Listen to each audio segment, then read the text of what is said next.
South China Morning Post, 2nd of March 2024. In a policy document, the Biden administration promises that the U.S. trade war with China will not end. The globe is reducing its exposure to the threat posed by China, which has evolved into a hostile and dominant power. In a policy statement released on Friday, U.S. President Joe Biden's administration promised to intensify its trade realignment strategy with China, indicating that the friction between the two biggest economies in the world is still present. The U.S. Trade Representative Katherine's office presented the 2024 Trade Policy Agenda and 2023 Annual Report to Congress, calling for continued action against harms wrought by what it dubbed Beijing's trade and economic abuses. The report claimed that moves taken thus far have allowed the U.S. to engage and compete with Beijing from a position of strength, and added, "We are also considering all existing tools, and will seek new ones as needed." The United States of America charges China with upholding a non-market economy that it intends to utilize as leverage to stifle rival marketplaces and consolidate supply chains under its dominance using substantial governmental subsidies. Washington has linked these worries to national security. On Thursday, for example, Biden issued an order to investigate any dangers presented by electric cars built in China. Future limitations are a possible consequence of this action. Washington has also passed several investment legislation recently, providing tax incentives and subsidies totaling billions of dollars to fix America's infrastructure and boost domestic manufacturing to lessen reliance on China.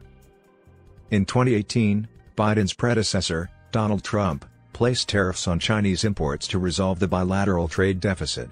He claimed Beijing was oversupplying the U.S. market with Chinese goods. The Biden administration has allowed certain parties to request exceptions from the levies imposed by the Trump administration on goods totaling $350 billion. It is yet to be determined whether the 2022 policy aimed to increase domestic manufacturing was successful.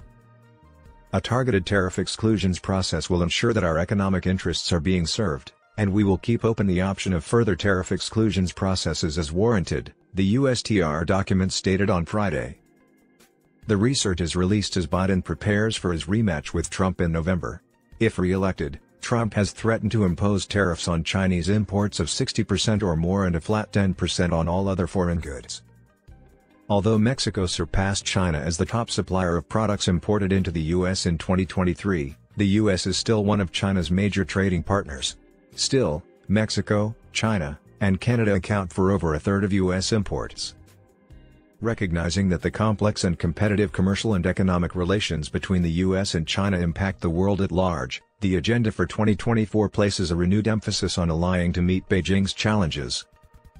The report stated that to defend U.S. workers and industries, enhance economic security, and strengthen supply chains, the United States will continue to engage with partners and allies in multiple formats to develop and coordinate effective responses to non-market policies and practices.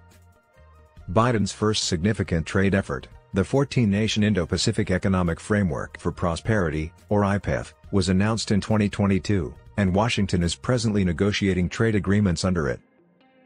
Australia, Brunei, Fiji, India, Indonesia, Japan, Malaysia, New Zealand, the Philippines, Singapore, South Korea, Thailand, and Vietnam are among the involved nations. Together, these nations produce 40% of the world's gross domestic output. 3 of the 4 framework's pillars, supply chains, clean economy, and fair economy, had been agreed upon by November. Still, the trade pillar was omitted because Biden favored the framework referred to as a worker-centered policy over conventional trade liberalization. Many IPEF partners also participate in trade agreements such as the Regional Comprehensive Economic Partnership, RCEP, and the Comprehensive and Progressive Agreement for Trans-Pacific Partnership, CPTPP. In contrast to IPEF, both agreements provide decreased tariffs and free market access. With Taipei, which signed its first deal with Washington in June under the U.S.-Taiwan 21st Century Trade Initiative, trade negotiations are still ongoing. The agreement had electronic payments and documentation provisions, sparking trading between the two markets. Despite Taipei's desire to expand the arrangement, Washington has ruled out new free trade accords.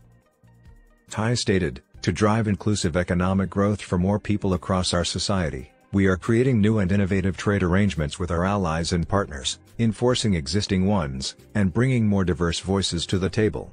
On Friday, Biden unveiled his new trade policy,